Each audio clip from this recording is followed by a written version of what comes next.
Hello students. आज के session में हम लोग अपना टॉपिक डिस्कस करेंगे क्लाइमेट ऑफ इंडिया या भारत की जलवायु। अगर हम क्लाइमेट या जलवायु शब्द की बात करें तो जलवायु शब्द दो शब्दों से मिलकर बनता है, जल और वायु। मतलब किसी भी एरिया का अगर हमें क्लाइमेट मालूम करना है तो हम लोग यहाँ पर मेनली दो फैक्टर्स लेते हुए चलते हैं। एक रेनफॉल या बारिश वहां पर कितनी होती है, और दूसरा वहां पर टेम्परेचर कितना होता है। इसके बेसिस पर किसी भी एरिया के क्लाइमेट को हम डिटरमाइन कर सकते हैं। अगर हम इंडिया के क्लाइमेट की बात करें तो इंडिया में ट्रॉपिकल मॉनसून क्लाइमेट पाया जाता है।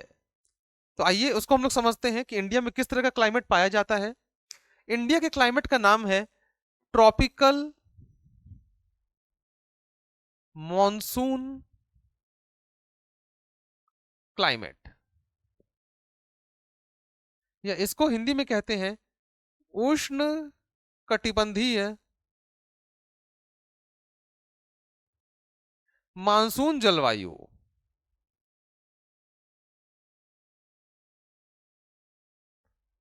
अब यहां पर हम लोग सबसे पहले समझेंगे मानसून का मतलब क्या होता है और मानसून किस तरह से इंडिया के क्लाइमेट को डिटरमाइन करता है।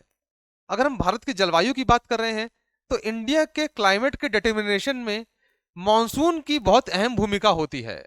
तो मानसून पवनें क्या होती हैं, कैसे चलती हैं और किस तरह से ये हमारे क्लाइमेट को प्रभावित करती हैं, ये सारी चीजें हम लोग देखेंगे। मानसून शब्द की अगर हम बात करें तो मानसून शब्द अरबी भाषा के शब्द मौसम से लिया गया है। अब देखते हैं मानसून पवनें क्या होती है। पहले हम लोग यहां थोड़ा सा विंड्स का कंसेप्ट समझते हैं कि हवाएं कैसे चलती हैं। उसके बाद हम लोग मानसून पर भी आएंगे और उसके बाद हम लोग इंडिया के क्लाइमेट को समझेंगे। हवाओं की अगर हम बात करें तो हवाओं के संबंध में याद रखिएगा, हवाएं हमेशा हाई प्रेशर रीजन से लो प्रेशर रीजन की तरफ मूव करती हैं, या यूं कह लीजिए उच्च वायु दाब से निम्न वायु दाब की तरफ मूव करती हैं। अब इसका क्या मतलब होता है, इसको देखते हैं। हाई प्रेशर रीजन और लो प्रेशर रीजन क्या होता है, या उच्च वायु दाब क्षेत्र और निम्न वायु दाब क्षेत्र क्या होता है। अगर हम आम भाषा में बात करें तो जो ठंडा एरिया होता है, जो कोल्ड एरिया होता है, वहां पर हवाएं कंडेंस होती हैं, जमती हैं, और वहां पर हाई प्रेशर एरिया बन जाता है। जबकि जो गर्म एरिया होता है, जो हीटेड रीजन्स होते हैं, वहां पर हवाएं फैलती हैं, एक्सपेंड होती हैं, और इसलिए वहां पर लो प्रेशर एरिया बन जाता है। तो हम हाई प्रेशर रीजन को आम भाषा में कह सकते हैं कि ये कोल्ड एरियाज होते हैं, और लो प्रेशर एरिया की हम बात करते हैं तो ये हीटेड रीजन्स होते हैं या हॉट एरियाज होते हैं। और हवाएं हमेशा हाई प्रेशर से लो प्रेशर, या यूं कह लीजिए कोल्ड से हॉट रीजन की तरफ मूव करती हैं। अब कोल्ड और हॉट रीजन बनते कैसे हैं। अगर हम जमीन की बात करें तो जमीन आपके गर्मियों में ज्यादा गर्म हो जाती है और वो एक लो प्रेशर एरिया बन जाती है। जबकि अगर हम समुद्र की बात करें तो समुद्र का टेम्परेचर ऑलमोस्ट कांस्टेंट होता है, वो ज्यादा वेरी नहीं करता। समुद्री क्षेत्रों की अगर हम बात करें तो ना तो वो गर्मियों में ज्यादा गर्म होते हैं और ना ही सर्दियों में ज्यादा ठंडे होते हैं, क्योंकि सनलाइट पूरा नीचे तक फैलती है। लेकिन जब हम बात करते हैं जमीन की तो जमीन में चूंकि सनलाइट पूरा नीचे तक नहीं जाती, बहुत ज्यादा डेप्थ तक नहीं जाती, इसलिए गर्मियों में वो हाई प्रेशर रीजन हो जाती, सॉरी, गर्मियों में वो लो प्रेशर रीजन हो जाती है, क्योंकि वो हीटेड एरिया हो जाती है। तो अगर हम ये बात करें कि गर्मियों में हवाएं किस तरह से मूव करेंगी, तो गर्मियों में हवाएं समुद्र से जमीन की तरफ मूव करेंगी। अब इसको इंडिया के संबंध में समझते हैं हम लोग। हम सब जानते हैं कि यहां पर जो वाटर बॉडी है उसका नाम है अरब सी या अरब सागर। अब ये अरब सागर, ये जो वाटर बॉडी है, ये गर्मियों में बहुत ज्यादा गर्म नहीं होगी, लेकिन जमीन वाला जो पार्ट है ये गर्मियों में ज्यादा गर्म हो जाएगा। तो अरब सागर क्या हो जाएगी, हाई प्रेशर बॉडी हो जाएगी, और हमारा जो इंडिया का लैंड वाला पार्ट है ये क्या हो जाएगा, एक लो प्रेशर रीजन हो जाएगा। तो हवाएं किस तरह से मूव करेंगी, तो जाहिर है हवाएं जो मूव करेंगी वो कुछ इस दिशा में मूव करेंगी। ऐसे अगर हम बंगाल की खाड़ी की तरफ से भी बात करें तो इस दिशा में ये हवाएं मूव करेंगी। ये सिनेरियो रहता है हमारा गर्मियों के समय। मतलब हम ये कह सकते हैं कि ये जो हम लोग बात कर रहे हैं, ये हम बात कर रहे हैं लगभग अप्रैल से लेकर, या थोड़ा सा और आगे का समय लें तो जून से लेकर सितंबर तक की, जब गर्मियों का एकदम पीक समय होता है, उस टाइम पर ये हवाएं इस दिशा में मूव करती हैं। और चूंकि ये हवाएं हम देख सकते हैं कि ये साउथ वेस्ट रीजन से आ रही हैं, दक्षिण पश्चिमी रीजन से आ रही हैं, इसलिए इन हवाओं को हम कहते हैं साउथ वेस्ट मॉनसून या दक्षिण पश्चिमी मॉनसून। South west monsoon. अब यहां पर हम लोग ये भी देख सकते हैं कि ये जो हवाएं हैं ये समुद्री एरिया से होते हुए आ रही हैं, चाहे इधर हम बंगाल की खाड़ी से देखें, चाहे इधर हम अरब सागर से देखें, ये जो हवाएं हैं ये समुद्री क्षेत्र से होते हुए आ रही हैं। तो जाहिर सी बात है कि ये सूखी हवाएं नहीं होंगी, इनमें नमी होगी, मॉइस्चर होगा, और इनमें जो मॉइस्चर होता है उसी की वजह से हमारे इंडिया में बारिश होती है मानसून सीजन में। तो जो जुलाई अगस्त सितंबर में जो बारिश होती है भारत में, वो मेनली किन हवाओं की वजह से होती है? इस साउथ वेस्ट मानसून की वजह से होती है। तो अगर कभी एग्जाम में ये सवाल पूछ लिया जाए कि भारत में मानसून के समय कौन सी हवाएं बारिश करती हैं, या which winds are responsible for rainfall during winter season in India, तो आंसर हो जाएगा साउथ वेस्ट मानसून। इस फैक्ट को मैं लिख भी देता हूं। इसमें आप हम कह सकते हैं कि the causes rainfall in winters, sorry, causes rainfall in monsoon season।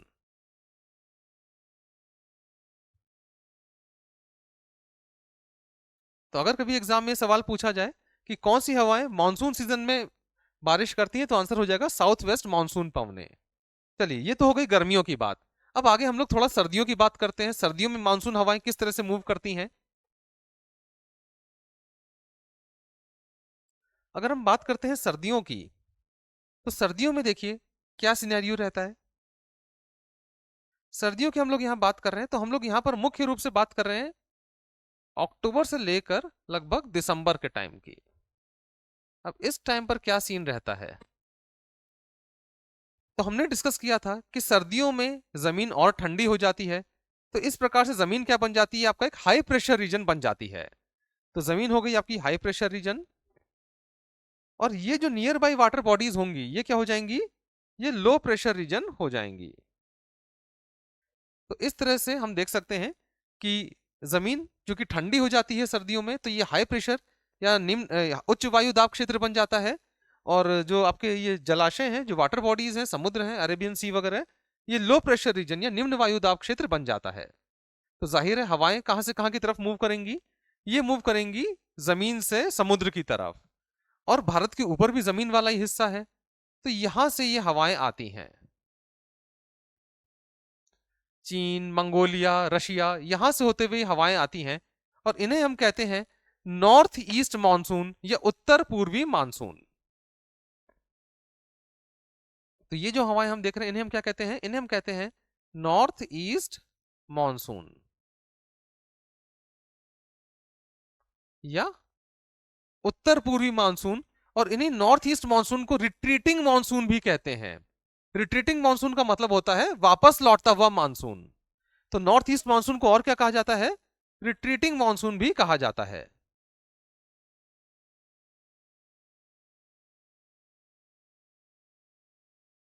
Retreating monsoon.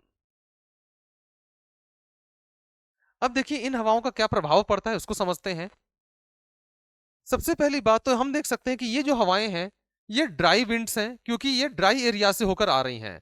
और दूसरा, ये हवाएं बहुत ठंडी हवाएं होती हैं, क्योंकि ये बहुत ठंडे इलाकों से होकर आती हैं। रशिया है, चीन है, मंगोलिया है, वहां से होते हुए आ रही हैं।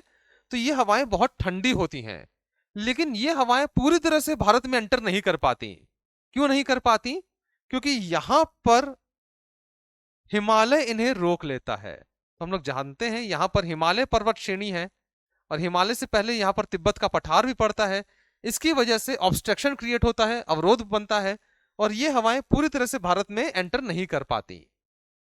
लेकिन ये हवाएं बहुत ठंडी होती हैं, और हम कह सकते हैं कि हिमालय की वजह से कहीं ना कहीं हम उत्तर भारत में सरवाइव कर पाते हैं, क्योंकि ये हवाएं इतनी ठंडी होती हैं कि अगर ये हवाएं पूरी तरह से भारत में एंटर करती तो उत्तर भारत में शायद रह पाना भी मुश्किल हो जाता। नेक्स्ट, अब देखिए और क्या प्रभाव पड़ता है। अब चूंकि ये हवाएं इंडिया में पूरी तरह से एंटर नहीं कर पा रही, तो उत्तर भारत में अभी भी थोड़ा सा रीजन लो प्रेशर रीजन रह जाता है। अगर हम यहां उत्तर भारत की बात करें, वैसे तो ये हाई प्रेशर रीजन ही होना चाहिए, लेकिन ये हवाएं चूंकि यहां पर आकर इस एरिया की भरपाई नहीं कर पा रही, हिमालय ने रोक लिया है, तो ये एरिया अभी भी क्या रहेगा, लो प्रेशर रीजन रहेगा।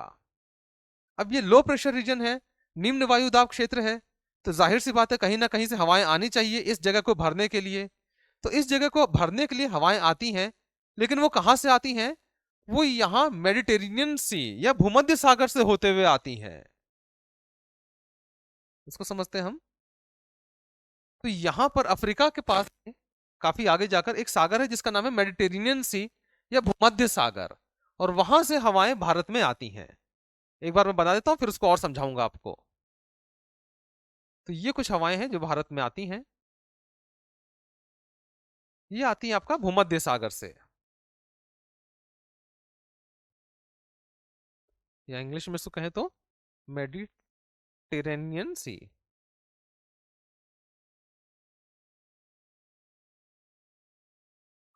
भूमध्य सागर।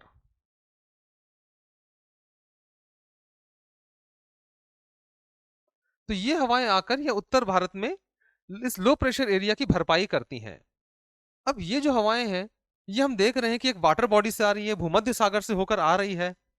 तो ये हवाएं भी शुष्क पवनें नहीं होंगी, ये हवाएं भी ड्राई विंड्स नहीं होंगी, इनमें भी कुछ ना कुछ मॉइस्चर कंटेंट होगा।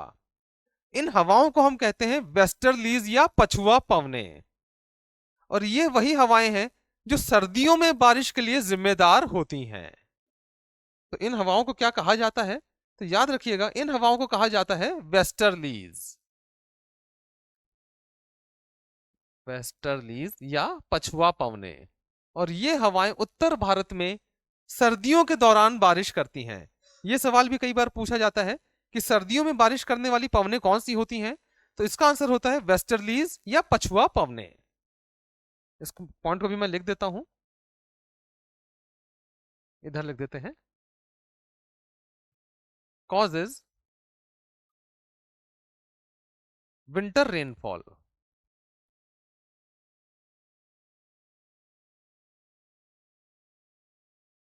ठीक है,